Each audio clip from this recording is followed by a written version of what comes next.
So let me show you how to send USDT from Telegram wallet to Telegram wallet. So after you open up the Telegram, tap on this menu at the top left side and then go to wallet. After you come to this wallet like this, now all you have to do, you should go ahead now and tap on this send button. So now tap on this your Telegram contacts. So from this option now, all you have to do now, tap on this search and search for the person you want to send him the USDT. So let's say the person must use Telegram before. So now I will search for the person name.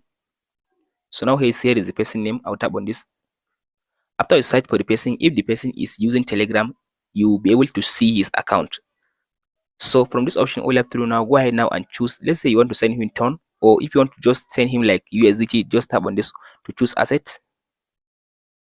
So from this option now, go ahead now and choose the USDT you want to send him. So for me, let's say here is it now, this one.